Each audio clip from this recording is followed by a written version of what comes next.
नमस्कार मित्रांनो, the GK zone Marathi या चॅनलमध्ये आपले स्वागत आहे. सर्व स्पर्धा परीक्षांसाठी अतिशय उपयुक्त असलेल्या चालू घडामोडीवर काही महत्त्वाचे प्रश्नोत्तरे आपण घेणार आहोत. चला तर सुरू करूया. महाराष्ट्र शासनाने कोणत्या ठिकाणच्या भूगोलचित्रे आणि पेट्रोग्लिफ्सना संरक्षित स्मारके म्हणून घोषित केले आहे? महाराष्ट्र शासनाने रत्नागिरी या ठिकाणच्या भूगोलचित्रे आणि पेट्रोग्लिफ्सना संरक्षित स्मारके म्हणून घोषित केले आहे. महाराष्ट्र राज्यातील किती गावात 100% सौर ऊर्जेचा वापर करणारी योजना महावितरणतर्फे राबविण्यात येणार आहे? महाराष्ट्र राज्यातील 100 गावात 100% सौर ऊर्जेचा वापर करणारी योजना महावितरणतर्फे राबविण्यात येणार आहे.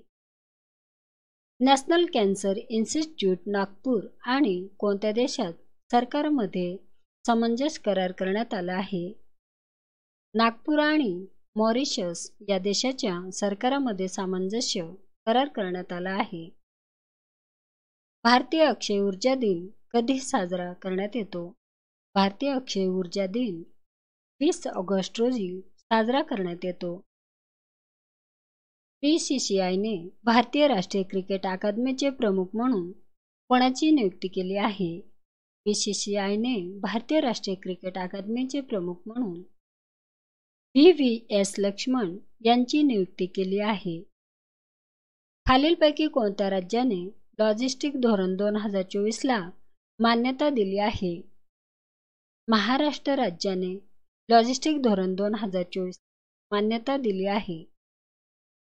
केंद्र सरकारने शेतकऱ्यांसाठी कोणता प्रोग्राम सुरू करण्याची घोषणा केली आहे? केंद्र सरकारने शेतकऱ्यांसाठी भारत के किसान प्रोग्राम सुरू करण्याची घोषणा केली आहे. 1971 स्ट्रॅटेजिक कॅम्पिंग वॉरलॉर हे पुस्तक कोणी लिहिले आहे? सत्यजित लाल यांनी लिहिले आहे. एम्पिन चक्रीवादळ कोणत्या देशाच्या पूर्व किनारपट्टीवर धडकले आहे? एम्पिन चक्रीवादळ जपान या देशाच्या पूर्व किनारपट्टीवर धडकले आहे. पॅरा ऑलिम्पिक स्पर्धा 2024 मध्ये भारताचे ध्वजवाहक म्हणून कोणाची निवड करण्यात आली आहे? भाग्यश्री जाधव आणि सुमित अंतिल यांची निवड करण्यात आली आहे. संसदेच्या अंदाज समितीच्या अध्यक्षपदी कोणाची निवड करण्यात आली आहे?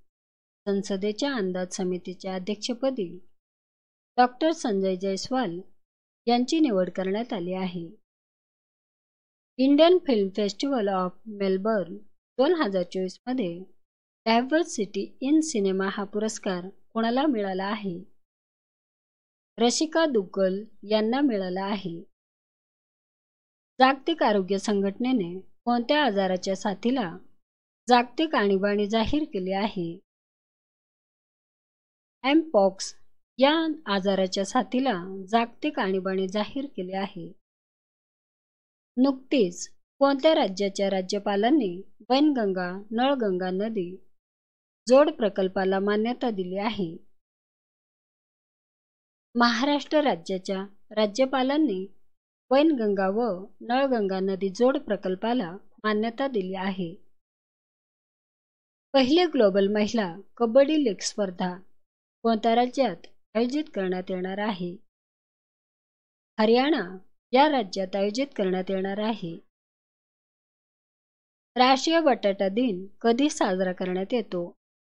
राष्ट्रीय बटाटा दिन 19 ऑगस्ट रोजी साजरा करण्यात येतो. तिसऱ्या व्हॉइस ऑफ ग्लोबल साऊथ शिखर परिषदेचे उद्घाटन कोणाच्या हस्ते करण्यात आले? तिसऱ्या व्हॉइस ऑफ ग्लोबल साऊथ शिखर परिषदेचे उद्घाटन नरेंद्र मोदी यांच्या हस्ते करण्यात आले.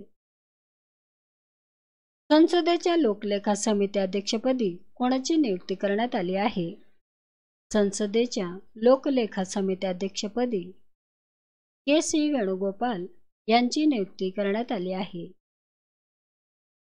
केंद्र सरकारने देशातील इथेनॉल निर्मिती क्षमता किती कोटी लिटरवर गेल्याचे जाहीर केले आहे? केंद्र सरकारने देशातील इथेनॉल निर्मिती क्षमता 1589 कोटी लिटरवर गेल्याचे जाहीर केले आहे. 2028 मध्ये ऑलिम्पिक स्पर्धा कोणत्या देशात आयोजित करण्यात येणार आहे? अमेरिका या देशात आयोजित करण्यात येणार आहे. 19 वर्षाखालील महिला T20 क्रिकेट विश्वचषक 2025 कोणत्या देशात आयोजित करण्यात येणार आहे? मलेशिया या देशात आयोजित करण्यात येणार आहे.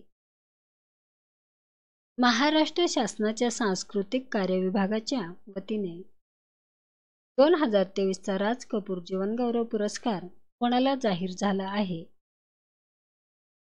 आशा पारेख यांना जाहीर झाला आहे. फ्लड वॉच इंडिया ॲप 2.0 कोणत्या केंद्रीय मंत्रालयाने लॉन्च केले आहे? फ्लड वॉच इंडिया ॲप 2.0 जलशक्ती मंत्रालयाने लॉन्च केले आहे. संयुक्त राष्ट्रामध्ये भारताचे राजदूत व स्थायी प्रतिनिधी म्हणून कोणाची निवड झाली आहे? संयुक्त राष्ट्रामध्ये भारताचे राजदूत व स्थायी प्रतिनिधी म्हणून हरीश पर्वतनेनी यांची निवड झाली आहे. वेस्टर्न इंडिया बिलियर्ड्स स्पर्धेत विजेतेपद कोणी पटकावले आहे? पंकज अडवाणी यांनी पटकावले आहे. 70वे राष्ट्रीय चित्रपट पुरस्कार यावर आधारित प्रश्नोत्तरे. 70व्या राष्ट्रीय चित्रपट पुरस्कारामध्ये कोणत्या चित्रपटाला सर्वोत्कृष्ट चित्रपटाचा पुरस्कार जाहीर झाला आहे? अट्टम या चित्रपटाला सर्वोत्कृष्ट चित्रपटाचा पुरस्कार जाहीर झाला आहे.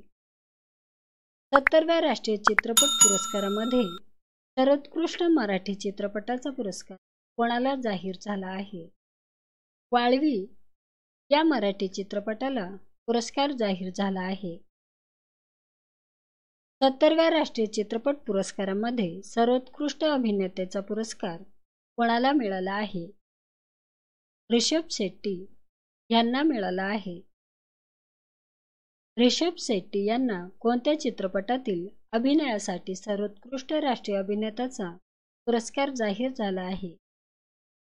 कांतारा या चित्रपटातील अभिनयासाठी सर्वोत्कृष्ट राष्ट्रीय अभिनेताचा पुरस्कार जाहीर झाला आहे. 70व्या राष्ट्रीय चित्रपट पुरस्कारामध्ये कोणाला सर्वोत्कृष्ट अभिनेत्रीचा पुरस्कार मिळाला आहे? नित्या मेनन यांना सर्वोत्कृष्ट अभिनेत्रीचा पुरस्कार मिळाला आहे.